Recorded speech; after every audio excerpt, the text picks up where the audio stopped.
Bismillahirrahmanirrahim. Assalamu alaikum students. I hope you all are fine. Students, as you know that we started the chapter number 14 of chemistry.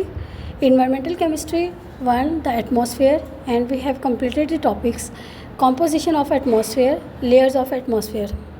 And we are started the topic air pollutants, and today we are going to study about the greenhouse effect, global warming and effects of global warming. Friends, जैसे कि हम जानते हैं कि हमारे अर्थ के गिर्द gases का गुलाफ होता है और ये गैसेस हमें ब्रीथ करने में हेल्प आउट करती हैं और ये गैसेस स्पेस की तरह कोल्ड वेदर से हमें बचाती है।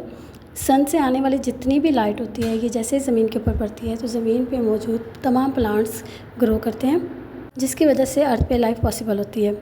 स्टूडेंट्स, सन से आने वाली रेज़ हमारे अर्थ प्लैनेट को गर्म रखती है और ये रिफ्लेक्ट बैक हो जाती है और मोस्ट ऑफ द रेज़ जो है वो रिफ्लेक्ट हो जाती है हमारे स्पेस के अंदर, जिसकी वजह से अर्थ का जो टेम्परेचर है वो बहुत ज़्यादा कम हो जाता है, जो कि -20 डिग्री सेल्सियस है। ज़्यादा से ज़्यादा रेज़ के रिफ्लेक्ट होने की वजह से अर्थ का टेम्परेचर बहुत ही कम हो जाता है, जो कि -18 टू -20 डिग्री सेल्सियस तक होता है और इसी वजह से अर्थ पे लाइफ पॉसिबल नहीं हो सकती।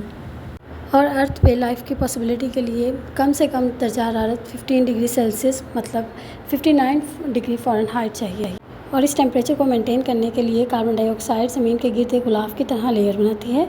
ये सूरज से आने वाली जितनी भी रेडिएशन है उनको अपने अंदर से गुजरने देती है, जो कि ज़मीन तक पहुंच जाती हैं। ये शुआएँ ज़मीन की सतह से रिफ्लेक्ट होकर वापस ऊपर वाले एटमॉस्फेयर में चल जाती हैं, लेकिन CO2 की नॉर्मल कंसनट्रेशन हरारत का इतना हिस्सा रोक लेती है जो हमारे एटमॉस्फेयर को गर्म रखने के लिए काफ़ी होता है।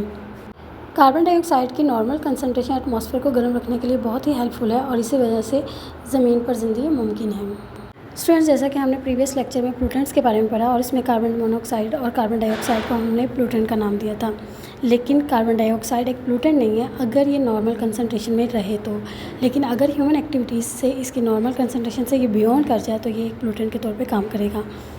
डियर स्टूडेंट्स, पौधों के लिए कार्बन डाइऑक्साइड गैस इतनी ही ज़रूरी है जितनी कि जानवरों के लिए एक ऑक्सीजन गैस है। पौधे फोटोसिंथेसिस के अमल के दौरान कार्बन डाइऑक्साइड इस्तेमाल करते हैं और ज़्यादा से ज़्यादा ऑक्सीजन पैदा करते हैं, जबकि जानवर रिस्पिरेशन के दौरान ऑक्सीजन गैस इस्तेमाल करते हैं और कार्बन डाइऑक्साइड गैस खारिज करते हैं। इस तरह इन दोनों गैसेस के दरमियान एक नेचुरल बैलेंस कायम रहता है। स्टूडेंट्स, जैसे कि आप इस इक्वेशन में देख सकते हैं कि एनिमल्स ग्लूकोज को ऑक्सीजन की मौजूदगी में ब्रेक डाउन करते हैं और जिससे कार्बन डाइऑक्साइड और वाटर बनता है और यही कार्बन डाइऑक्साइड प्लांट्स यूज़ करते हैं फोटोसिंथेसिस के लिए और ग्लूकोज और ऑक्सीजन बनाते हैं।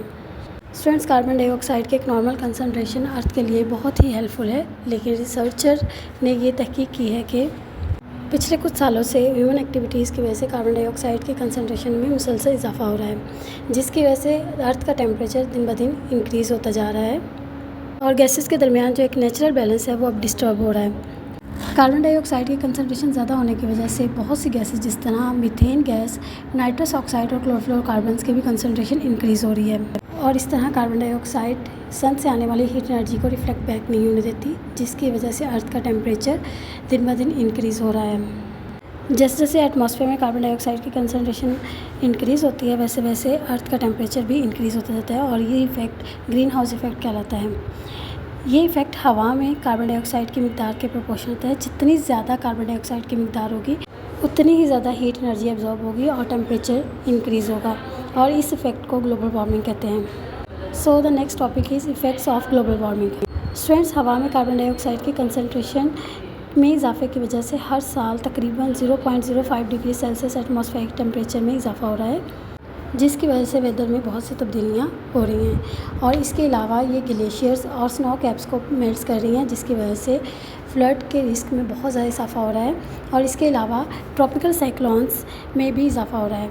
सी लेवल बहुत ज़्यादा हो रहा है, जिसकी वजह से लो लेइंग एरियाज़ में सबमर्ज हो रहे हैं।